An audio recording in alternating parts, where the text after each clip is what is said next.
Hello. Today we're going to be reading the true story of the three little pigs, as told to John Scieszka, illustrated by Lane Smith.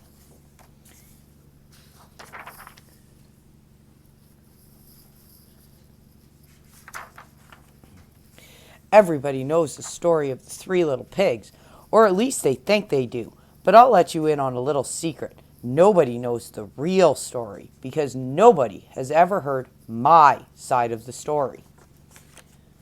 I'm the wolf, Alexander T. Wolf. You can call me Al. I don't know how this whole big bad wolf thing got started, but it's all wrong. Maybe it's because of our diet. Hey, it's not my fault wolves eat cute little animals like bunnies, sheep, and pigs. That's just the way we are. If cheeseburgers were cute, folks would probably think you were big and bad too. But, like I was saying, the whole big bad wolf thing is all wrong. The real story is about a sneeze and a cup of sugar. This is the real story. Way back in Once Upon a Time, I was making a birthday cake for my dear old granny. I had a terrible sneezing cold. I ran out of sugar.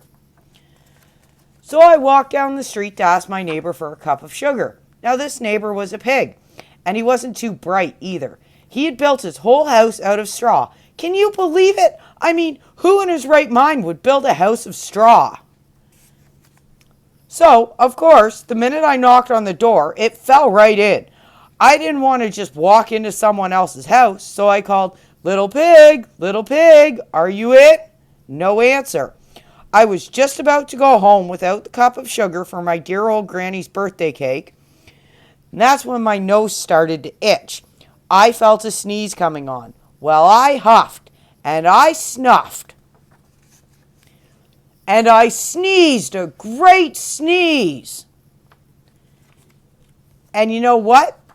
That whole darn straw house fell down. And right in the middle of the pile of straw was the first little pig, dead as a doornail. He had been home the whole time. It seemed like a shame to leave a perfectly good ham dinner lying there in the straw, so I ate it up. Think of it as a big cheeseburger, just lying there. I was feeling a little better, but I still didn't have my cup of sugar, so I went to the next neighbor's house. This neighbor was the first little pig's brother. He was a little smarter, but not much. He had built his house of sticks. I rang the bell on the stick house. Nobody answered. I called, Mr. Pig, are you it? He yelled back, Go away, wolf, you can't come in. I'm shaving the hairs on my chinny chin. I had just grabbed the doorknob when I felt another sneeze coming on.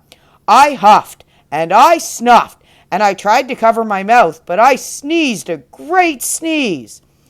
And you're not going to believe it, but this guy's house fell down just like his brother's. When the dust cleared, there was the second little pig, dead as a doornail. Wolf's honor.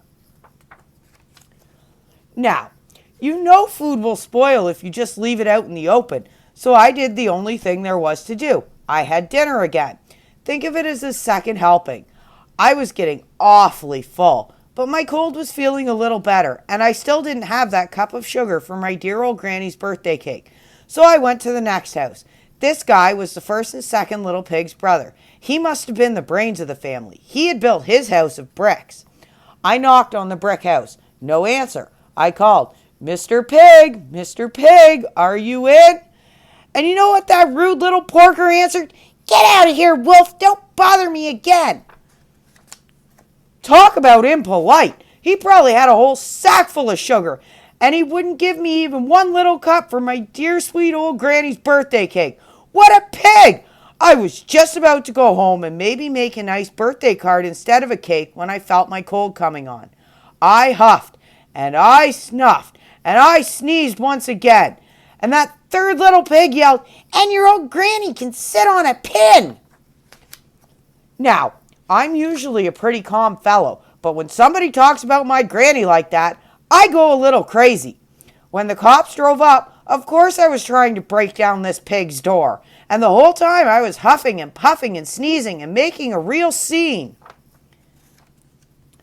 The rest, as they say, is history. The news reporters found out about the two pigs I had for dinner. They figured a sick guy going to borrow a cup of sugar didn't sound very exciting. So they jazzed up the story with all of that huff and puff and blow your house down. And they made me the big bad wolf. That's it.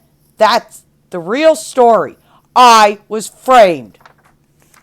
But maybe you could loan me a cup of sugar? The end. That's it for today's episode of Storytime with Jen. We will see you tomorrow.